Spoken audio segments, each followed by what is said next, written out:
Olá pessoal, aqui é o Velgas, hoje é dia 26 de fevereiro de 2024. Vamos discutir hoje, fazer uma análise da falta de estratégia do Ocidente para a guerra na Ucrânia. Tenho certeza que vocês vão gostar do vídeo, convido-os a inscreverem-se no canal, a darem um like e compartilharem com suas redes sociais.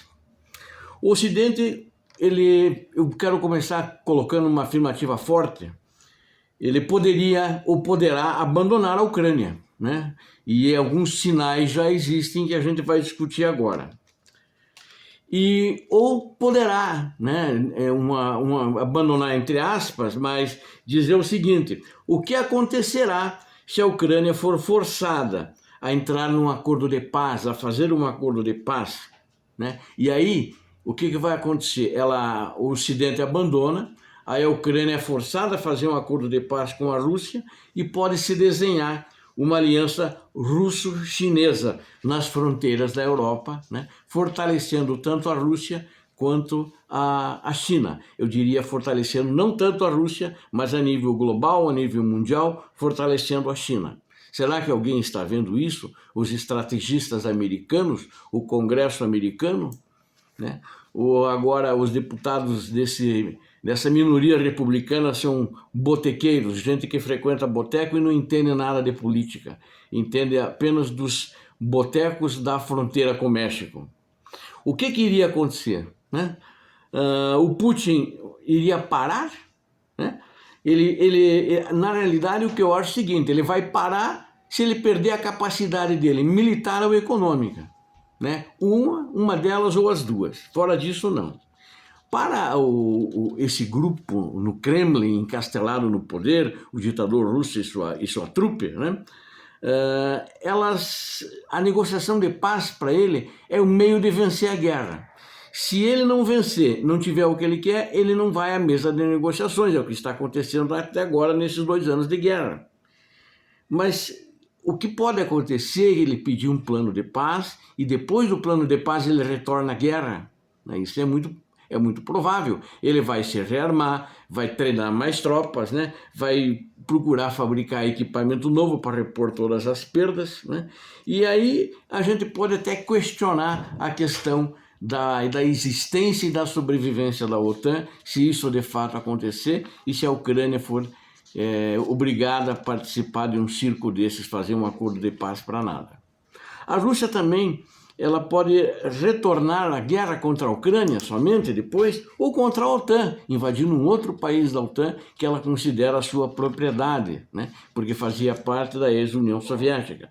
A OTAN já está envolvida, e segundo a própria Rússia, a visão do Putin, das declarações do ditador russo, né? No sistema de escalada dessa guerra, a OTAN já está envolvida. E apenas, na realidade, até na minha análise, a Ucrânia é apenas uma parte de um todo, na realidade. Essa guerra contra a OTAN, eu já disse outras vezes, essa guerra é contra os Estados Unidos da América.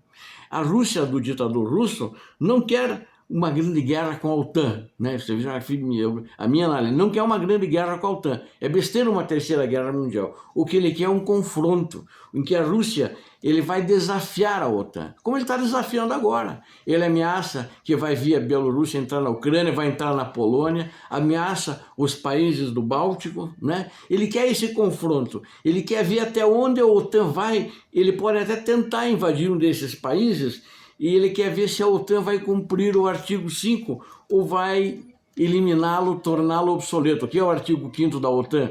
Se um país membro da OTAN for invadido, todos os países vão defendê-lo, né? Então ele está testando isso, né? Uma guerra global na Europa não interessa para o Putin também. Seria mesmo uma guerra regular, não falando nem guerra nuclear, seria um desastre para ele também, né? O erro do Ocidente é não tornar as coisas existenciais para o Putin, né? Ele tem que saber que é uma questão existencial dele, do regime dele, uma investida contra a OTAN e mesmo uma investida contra a Ucrânia, ou seja, não existe uma estratégia da OTAN, tampouco dos Estados Unidos da América, que os Estados Unidos da América são a OTAN, eles que comandam a OTAN efetivamente, né?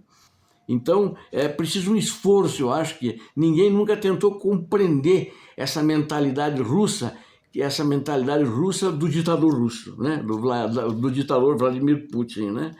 E é mais importante, ele é por causa da fraqueza. Ele e o grupo deles, eles acham o Ocidente fraco, as democracias ocidentais fracas, né? Ele acha a sociedade imoral, a sociedade em decadência, a democracia em decadência, né? E isso está dificultando essa visão de como o russo enxerga, o regime do Vladimir Putin russo enxerga, dificulta essas estratégias, né?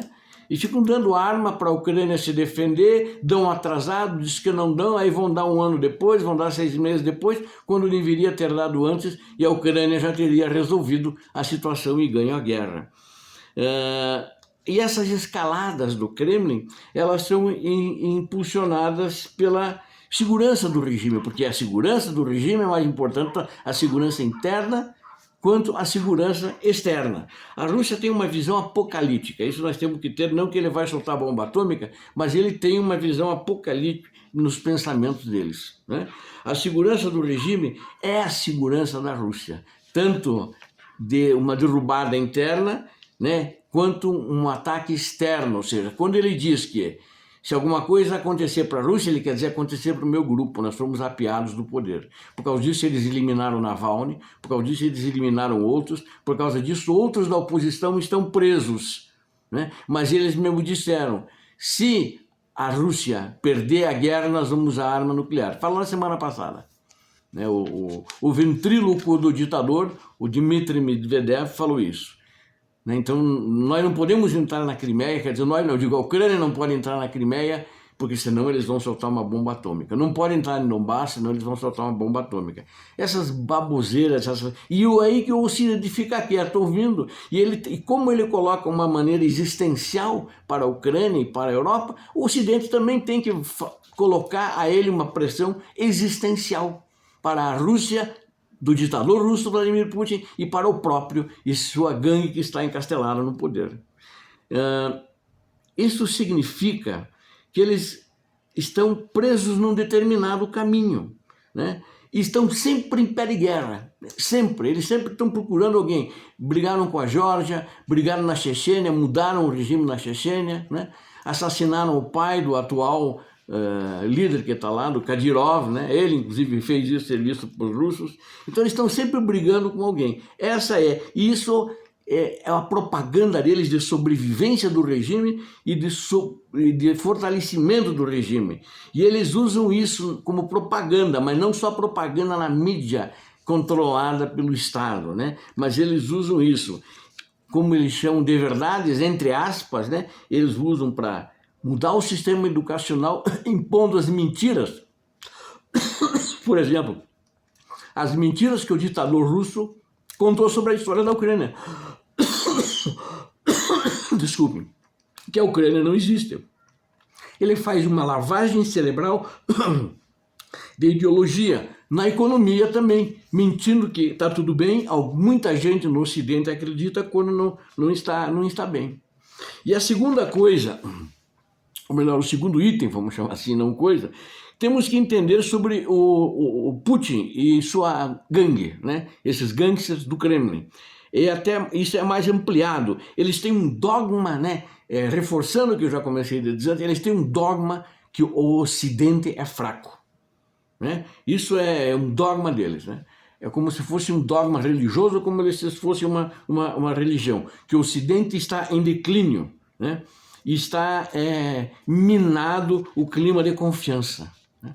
Ele acredita que a democracia daqui no Ocidente é efêmera. E ele não acredita na democracia, porque ele sabe que eles não têm democracia. Eles acreditam que o poder absoluto como o dele está certo, né? E qualquer um que queira se distinguir do poder da autoridade está delirando. E deve ser eliminado, como eles já fizeram com muitas pessoas.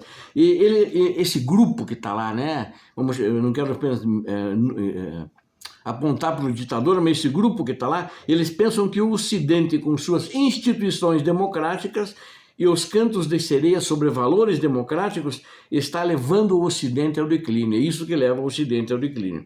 Essa visão combinada do ditador e seus seguidores, eles acreditam que a soberania, agora olha só, que a soberania dos países da Europa Oriental, né? E que a maioria são aqueles que faziam parte da cortina de ferro, não só da URSS, né? Mas da cortina de ferro, eles são soberanias fracas, né? Eles acreditam nisso, não são soberanias sérias, e eles consideram que têm propriedade sobre os mesmos, tais como sobre a Ucrânia, sobre a Polônia, né, sobre a Bielorrússia, sobre a países bálticos, etc, etc, etc. Ele crê isso, né? E ele trata eles como segunda classe, né? Então vamos chegar ao cerne dessa questão. Segundo ele pensa, a visão dele, a fraqueza do Ocidente, a decadência democrática, essa teoria deles, né? Essa teoria, o cerne da teoria. E a terceira visão que temos que compreender é que o Kremlin é muito mais apocalíptico do que muitos imaginam. Mesmo eu digo, acho que não vai ter guerra nuclear porque é a sobrevivência deles também, né? Mas eles são muito apocalípticos. Pode chegar num ponto que, se o cara for suicida, como essas religiões apocalípticas que aconteceram em suicídios coletivos, o cara pode fazer isso. Embora que eu continue não acreditando muito. Mas ver como eu vejo o ditador agir ultimamente, inclusive assassinando o Alexei Navalny, eu acho que o homem ele é muito apocalíptico, é muito perigoso, né? E democracia, eles não querem nada, não entendem nada e não querem entender. E o Ocidente tem dificuldade de entender tudo isso. Por causa de algumas disposições, né? Eles gostam de ligar a ameaça à Rússia à ameaça soviética. Eu acho que hoje não tem nada a ver, eles podem ser parecidos nos desfiles militares, no bufanismo, né? No grandiosidade, mas fora isso, né? Na realidade, e também no conflito econômico, né? É essa questão que o Ocidente pensa, né? Mas eu não acredito nisso. Eu acho que o regime de Putin hoje, ele está mais parecido com a Al-Qaeda do que com a URSS. É mais para um Estado terrorista, né? É mais parecido com a Al-Qaeda, com o ISIS, qualquer desses terroristas aí, com Hamas, Hezbollah, etc. Seus valores de poder são da Rússia: segurança, né? Poder, segurança e aquisição de riquezas para eles, para os mandatários do poder, para o Putin e seus asseclas. Agora, uma coisa que eles querem além disso, eles querem uma autorrealização histórica, eles querem ser reconhecidos pelo mundo, pela humanidade, né? E que eles são responsáveis pelo destino cultural de uma nação, de um povo, que eles estão certos. Eles são os fiadores da história, que são as mentiras que eles contam sobre todos esses povos. Então isso é expresso por essa vontade única de uma pessoa que é o próprio ditador russo, Vladimir Putin. O mundo está lidando com um projeto, né, cada vez mais fanático, né? Eles são fanáticos. Ele virou fanático, a gente dá para ver pelos últimos posturas dele. E isso é conectado com toda a segurança do regime, né, com a guerra, e ele é dogmático. E a nossa democracia, eles acham que vai entrar em colapso. Ou o mundo muda a sua estratégia, ou ele muda a sua visão, ou terá problemas. Todo o Ocidente tem que enxergar como é Vladimir Putin, né? E os problemas hoje, né, que existem na Ucrânia, especificamente, né, são o apoio frouxo que a Ucrânia teve da falta de uma estratégia para a Ucrânia ganhar a guerra e retomar seus territórios. Obrigado a vocês que assistiram esse vídeo. É um vídeo um pouco longo, tenho certeza que vocês gostaram. Eu vou entenderem melhor do que a Rússia. Inscrevam-se no canal, conto com vocês. Deem o like, compartilhem com suas redes sociais e façam seus comentários. Deus abençoe vocês, Deus abençoe a Ucrânia, Deus abençoe o Brasil, paz e bem.